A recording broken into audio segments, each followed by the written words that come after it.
जनपद फतेहपुर से बोल रहा हूँ। जी बताइए। 172 बाग संख्या बूथ में हमारी बीएलओ में ड्यूटी लगाई हुई है। आज सुबह से काफी प्रेशर में किया गया और वहाँ के एसडीएम की तरफ से कॉल आया और कॉल में ये कहा उन्होंने कि हम इतना प्रेशर देंगे कि जान ले लेंगे आपकी। हमें अभी घर में सारा डेंगू से हमारे घर में 3-4 पेशेंट रहे, हम उसमें बहुत परेशान रहे और हमारा जो बीएलओ क्षेत्र लगाया गया तो हमारे विद्यालय यानी गांव क्षेत्र से शहरी क्षेत्र में लगा दिया गया, कस्बे में लगा दिया गया। वहाँ हम अननोन है, वहाँ काम करने में काफी कठिनाई होती है, काम लेट लपेट हो पा रहा है, काम कर रहे हैं रेगुलर हम।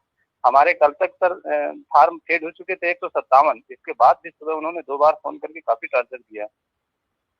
क्या रिकॉर्डिंग है आपके पास? जी जी रिकॉर्डिंग है। आप मुझे भेजना, फिर हम अपने हिसाब से उसे देखेंगे। परेशान मत होइए, आपके खिलाफ कोई कार्रवाई नहीं होने देंगे। ठीक है सर, हम आपके पास अभी भेज रहे हैं। हाँ, और किसी को मत शेयर कर देना, फिर आप कहो मुझे भी दे दी थी। मैं देखता हूं बात करके। ठीक सर, ठीक।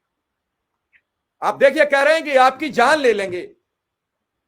अरे ज्ञानेश कुमार जी, मुख्य चुनाव आयुक्त, अभी कितने लोगों की जान लोगे? मैं सीधा सवाल आपसे कर रहा हूं, इससे क्या मिलेगा आपको?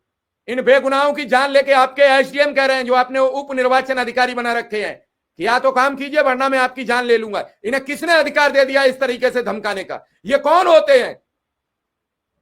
और एक भी कोई अधिकारी नहीं बोल रहा है। एफआईआर कराई जा रही, रिपोर्ट कराई जा रही। क्या बना दिया? मजाक बना दिया है। कोई छोटा कर्मचारी है, वेतन नहीं मिलता, उसकी तनख्वाह काट लोगे, उसका वेतन रोक दोगे, क्या मजाक बना दिया है? क्या ये बीएलओ जो ड्यूटी कर रहे हैं ये आदमी नहीं है? ये मानव नहीं है? ये अजीत आज हमारे साथ मौजूद होता, जिंदा होता, अजीत सिंह आज हमारे साथ बैठे होते, अगर बीएलओ की ड्यूटी नहीं कर रहे होते। वो रात में नहीं आते तहसील से, उन्हें वाहन नहीं कुचलता, वो हमारे साथ होते। और ये बहन जो अपने बेटे के साथ फोटो में, आज अगर मंदिर नहीं गई होती तो आज ये भी हमारे साथ होती। कौन इनके परिवारों को संभालेगा? कल विजयपाल वर्मा ब्रेन हेमरेज हो जाता। पत्नी कह रही है कि अधिकारी धमका रहे थे।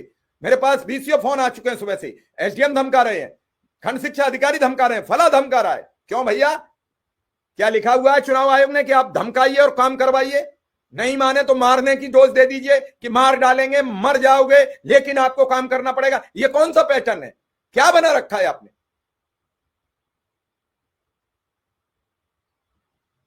क्या बना दिया? आदमी को उतना टेरराइज मत करिए, आदमी को उतना दबाव में मत लीजिए जो आपकी लिए जान चली जाए।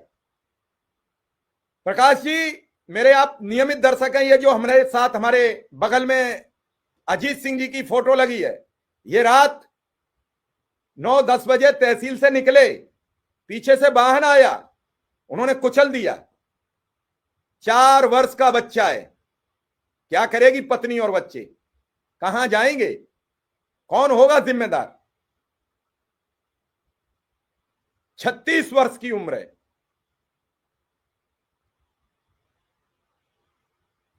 और मुख्य चुनाव आयुक्त की बेटी है, उन्होंने तो इतिहास रच दिया है। आज नोएडा में 67 लोगों के खिलाफ रिपोर्ट दर्ज करा दी।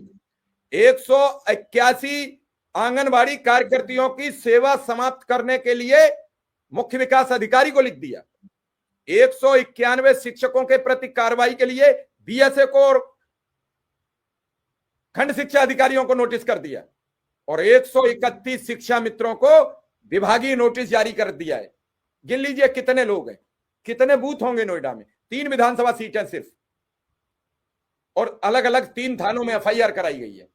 दादरी विधानसभा की इकोटेक 1 में, नोएडा विधानसभा की दादरी थाने में, और जेवर विधानसभा की जेवर के कोतवाली में। क्या बना दिया है? ऐसी दबंगई।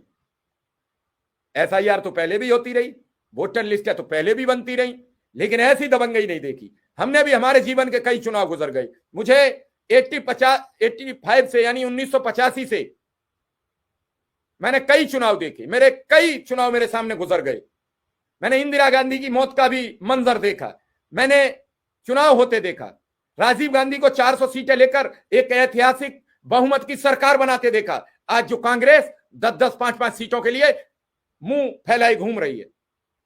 ऐसा नहीं है बुरा वक्त नहीं आता, ऐसा नहीं है कि लोग जवाबदेही तय नहीं करते, ऐसा नहीं है कि लोग जवाब नहीं देते हैं। कहां तक आपसे कहा जाए? क्यों इन गरीब आदमियों को मारने पर तुले हो? भूखे तो मार ही रहे थे, अब काम के दबाव में और मारने का एक नया सिलसिला चला दिया है। बाल गोविंद पोरवाल जी लिख रहे हैं, बहराइच के बिलाक बलाह में शिक्षा मित्र के घर पुलिस आकर बताई कि कोतवाल ने बुलाया है, क्योंकि शिक्षा मित्र कल ही लगाया गया और उसने फोन नहीं उठाया। बताओ कहां जाएगा वो? और जो पुलिस ये सब घुमा रही है और पूछ रही है, इससे घबराहट में लोग परेशान हो रहे हैं। कह रहे हैं मैं तो शिक्षक था, मैं शिक्षा मित्र था, मैं अनुदेशक था, मैं तो पढ़ाने आया था। क्या किसी भी बायोलॉजी में, क्या किसी भी नियम कानून में लिखा है कि उत्तर प्रदेश के शिक्षा मित्र, अनुदेशक, शिक्षक चुनाव आयोग के मेंबर हैं और चुनाव आयोग के ही द्वारा जो काम दिए जाएंगे वो सब करने पड़ेंगे?